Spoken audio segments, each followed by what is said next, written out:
Good morning, I'm Tamara Shoemaker. A little bit about myself this morning, kind of where I came from. When I was 15, I joined Columbia House, which I don't remember if anybody would remember that company, but it was one of those companies that if you signed on the dotted line, you could order one CD and then for regular price, and then you would get 10 or more CDs for free. In the small print, you had to continue to purchase regular priced CDs throughout the year by a certain amount of time. So it was quirky, but it was effective, and it exponentially expanded my CD collection through Columbia House. At that time, the group Jars of Clay had recently released their hit title album, and it was one of those, and it was probably my initial pick from Columbia House. I played that CD until most of it was glitched out, but I could still, as long as I could still hear the familiar notes of my favorite two songs, Liquid and Flood, I was okay. I was going to survive. So at the end of October that fall, I went to Bethel Camp's youth retreat. And it was a really memorable weekend for many reasons. I had a near fatal accident on the drive up there, spun a car 360 degrees on a really busy highway in high traffic. There was beautiful, crisp fall air that still takes me back to that weekend every time I catch the scent of leaf detritus. And I had the acquisition of several meaningful and lasting relationships stemming from my time there. And when I was there, I discovered three kindred spirits passing by the open windows of the old chapel building. Not long after most of the campers had arrived, I heard the familiar strains of the song Flood by Jars of Clay. And it was coming out of the windows, and so I went to investigate. Inside the chapel building, I saw three young men with hairbrushes in their hands, which they were using as guitars. They were rocking out to this song. And I didn't have a hairbrush, but I danced a little in the back of the chapel and it was where no one could see me because I didn't want people to see me and think, what in the world is she doing? And so from that perspective, being a shy person, I admired the bold temerity of these guys who didn't mind what people thought because they believed in the message of this song. After that weekend, I found that this boldness was not, over the weekend, I found that this boldness was not just a one-time thing or an accidental event, right? They lived their passion dynamically. Unafraid, they spoke up at any opportunity and at all times, during prisoners' base, on the ball field, during whole camp capture the flag, during craft time, during meal times, during campfire testimony time. They always talked about this transforming power of the Holy Spirit in their lives. They were just mirrors of what God could do through them. And this was the first time I had ever personally met anyone who exuded such a no-holds-barred passion for the Lord. And I admit I was a little bit starstruck. It was a mystery to me how they so fully put themselves aside and allowed the Lord to pour out his Holy Spirit through them. They were vessels of not-so-hidden treasure, and in my eyes, they became the epitome of 2 Corinthians 4, verse 7, which says, "We have this treasure in jars of clay to show that this all-surpassing power is from God and not from us." My new friends were jars of clay who, human and flawed and humble and faulty though they were, they exhibited a brilliant treasure on the inside that was so bright you could hardly think about their flaws at all. The Lord used them as his vessels to carry his light to a campground full of teenagers, most of whom had never really seen before this blinding and magnificent treasure of the Holy Spirit. So fast forward many years to August 31st, 2020. This was last year, y'all, where I opened up my blog, The Leaky Vessel. In the intervening 25 years from October 31st, 1995, which was Bethel Camp's Youth Weekend, to August 31st, 2020, the Lord had taken my life, turned it upside down, inside out, tested and tried me, and refined me, strengthened me, transformed me, made me into his vessel. To be clear, he did not stop on August 31st, 2020, but he did ask me to step out in faith and use one of the gifts that he has given me, that is, writing. So on the setup page for the blog, I was required to put a title, and I thought long and hard about what I wanted to say, and I kept coming back to this verse, 2 Corinthians 4:7, and the treasure that I wanted to display. I was all too aware of my own flaws and quite cognizant of the fact that the publication of words meant that someone else besides myself and my Lord would read them, and that the court of public opinion is usually not a very kind one. So I Mosesed my way through my excuses, See Exodus 3 and 4 for specifics on how that went down. And finally, after a rather lengthy inner battle, I Isaiah'd my way into obedience. See Isaiah 6:8. Here I am, Lord, send me. So in the blog title space, I typed the leaky vessel. For a little bit of context, most of you know that I spent a period of several years writing and publishing quite a few novels.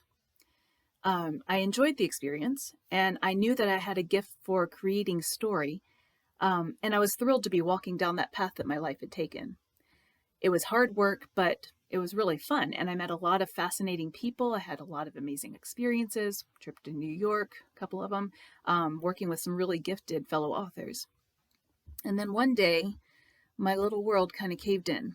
All the work and the effort I'd put into this career path took a nosedive, and my plans, my hopes, my aspirations came to a really abrupt and painful close.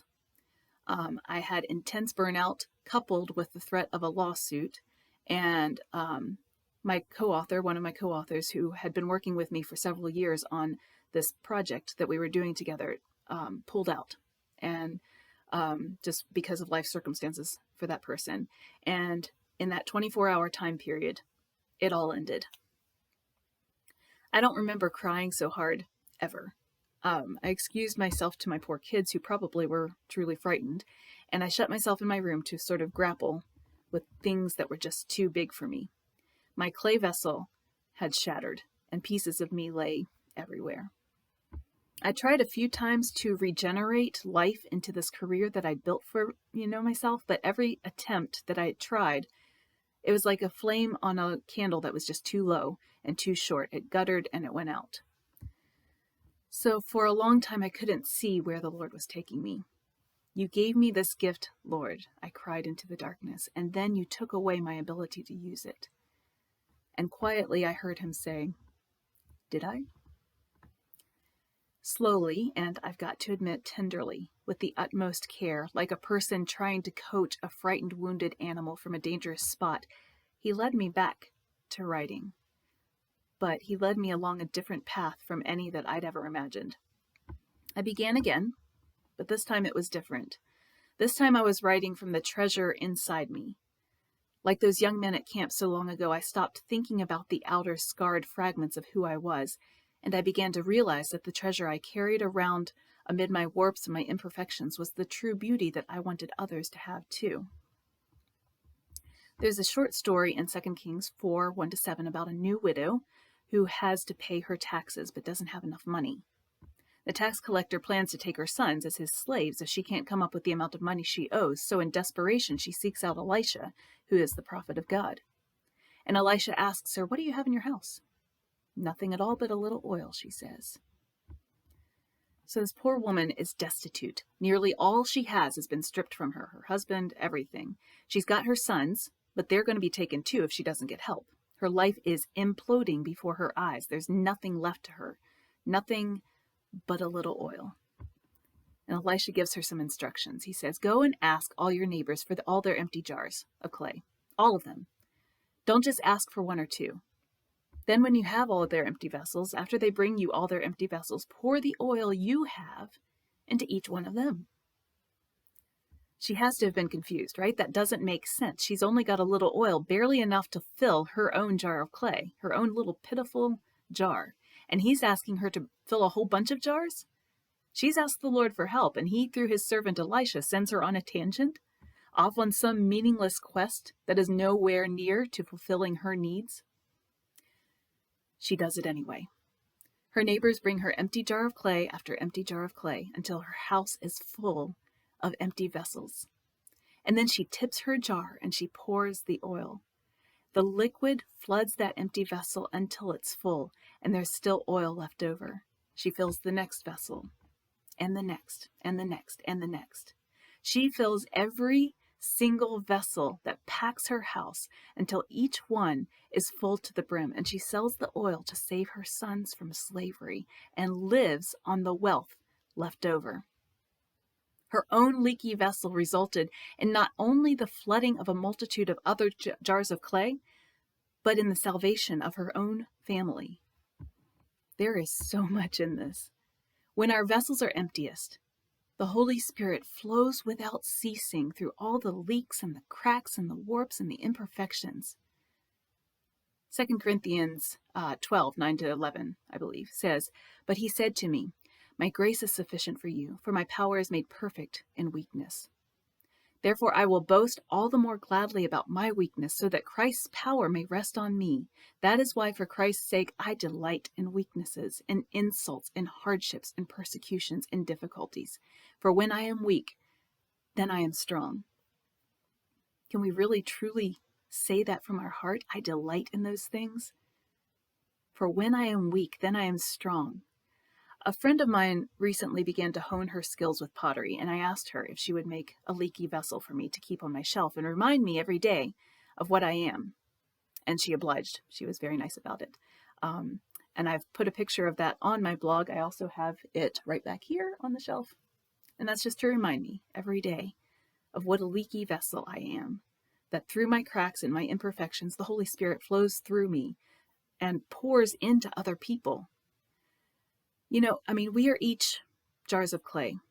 Not one of us is going to be shatterproof, right? But where we are weak, he is strong. Where we are empty, he's promised to fill us. As you go through the day to day, just think about the ways that he fills you, and then see how much you can pour of him into other people. Allow him to fill you up, and then let those cracks open up and let the Holy Spirit flow through you.